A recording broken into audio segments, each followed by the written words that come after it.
welcome back to my YouTube channel. Kembali lagi bersama saya Bintang Sari dalam sesi cara meningkatkan kesuburan pada wanita secara natural. Nah, bagi ibu-ibu, bagi kaum wanita yang penasaran akan isi video ini, ikuti terus video ini sampai akhir.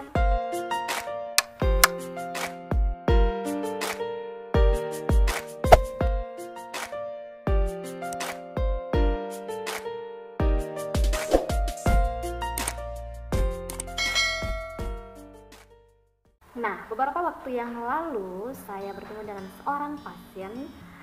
Dia seorang ibu-ibu muda. Nah, dia bertanya kepada saya, "Ibu bidan, apa sih sebenarnya yang harus saya lakukan untuk meningkatkan kesuburan saya? Karena saya baru menikah dan saya mengharapkan ada baby di keluarganya." Pastinya dong ya Bunda.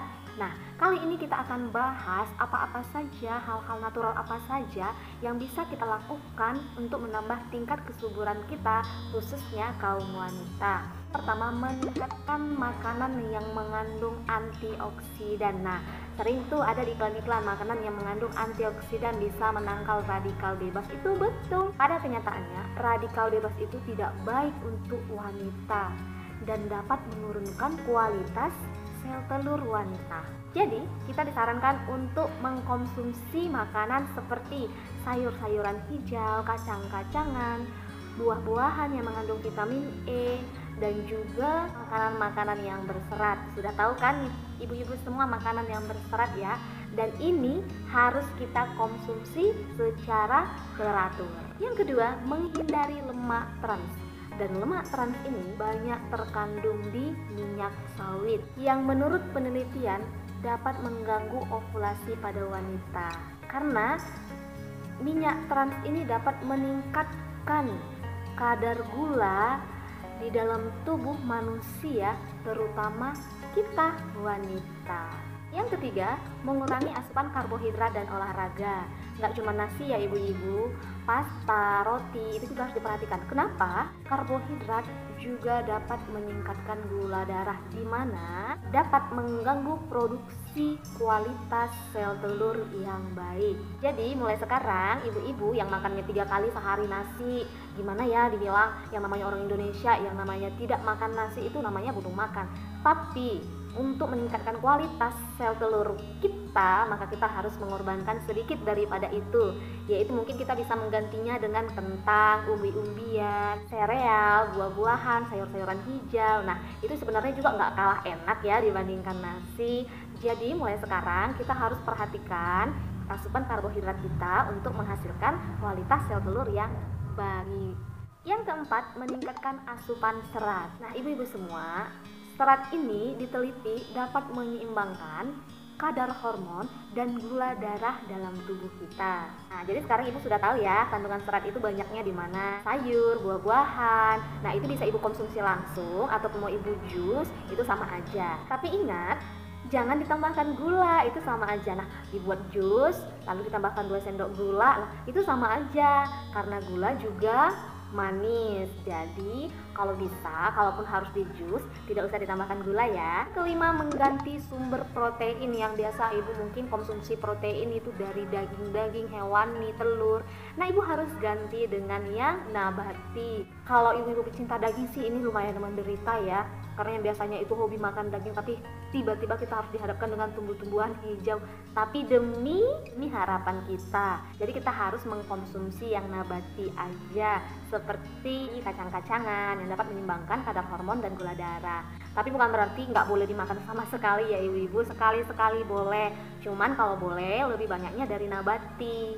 Oke, ini sudah nggak asing lagi ya. Yang 6 adalah multivitamin. Nah, saya rasa ibu-ibu semua sudah tahu dan ini sudah sering didengar ya, mengkonsumsi multivitamin yang mengandung asam folat, yang mengandung vitamin E. Nah, pastinya ibu-ibu juga sudah tahu tujuannya. Tujuannya untuk meningkatkan kualitas sel telur kita itu tadi. Nah, sebaiknya 3-6 bulan sebelum hamil itu boleh dikonsumsi. Selanjutnya nomor 7, meningkatkan aktivitas fisik dan olahraga. Ini bisa dilakukan 3 kali seminggu dengan durasi 30 menit. Nah, kita di sini olahraganya bukan olahraga beban, kardio, lari, jogging, senam, tapi olahraga yang ringan seperti remit misalnya boleh ya dilakukan 3 kali seminggu secara teratur. Kedelapan yang sering diabaikan oleh ibu-ibu semua, yang lupa untuk dilakukan, yaitu rileks ya. Ibu-ibu harus selalu rileks dalam menghadapi segala sesuatunya agar sel telur ibu tidak terganggu untuk produktivitas yang lebih baik. Karena stres ini punya pengaruh yang besar loh untuk mengganggu kesuburan wanita, baik itu stres karena rumah tangga, baik itu stres karena lingkungan, baik itu stres karena pekerjaan.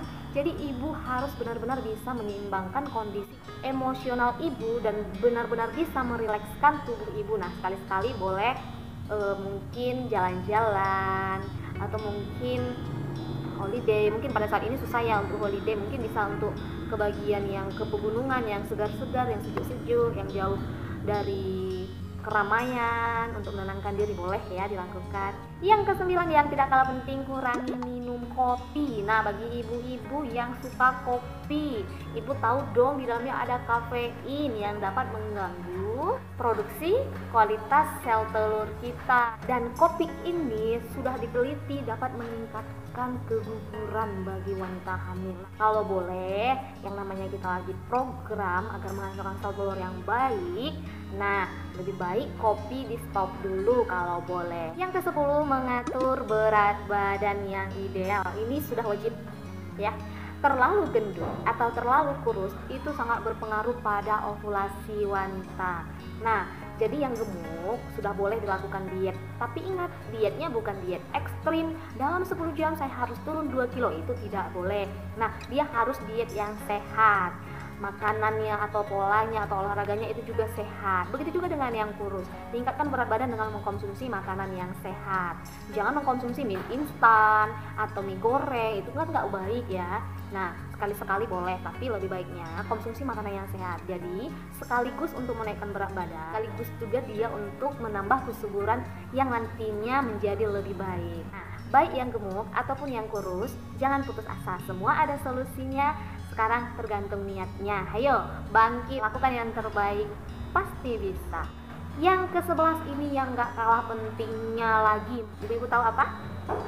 Meningkatkan zat besi atau Fe. Nah, sekarang ibu-ibu harus tahu, tubuh kita ketika kekurangan darah dan menjadi anemia, itu bisa menyebabkan infertil atau tidak subur. Nah, mulai sekarang periksakan diri kita, konsumsi makanan harus dipilih yang makanan mengandung zat gizi yang baik dan juga zat Fe yang baik, sehingga kita benar-benar tidak kekurangan darah dan bisa terhindar dari ketidaksuburan. Oke. Yang ke-12 ini adalah menghindari alkohol atau minuman keras. Nah, kita sudah nggak jarang lagi mendengar bahwa hindari minum alkohol untuk menghindari terjadinya keguguran, kemandulan, dan lain sebagainya.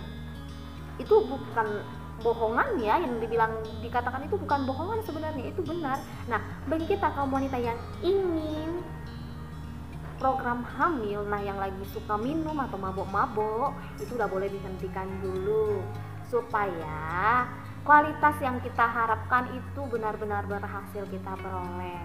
Ya, ini untuk kebaikan diri kita juga.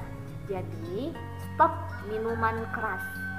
Yang terakhir ini juga hal yang sederhana yang tidak kalah penting juga. Kita harus seimbangkan makanan-makanan seperti tahu, tempe, soya. Itu baik untuk kesuburan kita ya. Namun karena dibilang itu baik, bukan berarti setiap hari makan tempe, tahu, soya, enggak ya. Jadi tetap dalam kadarnya, mungkin boleh 3 kali seminggu gitu ya kan.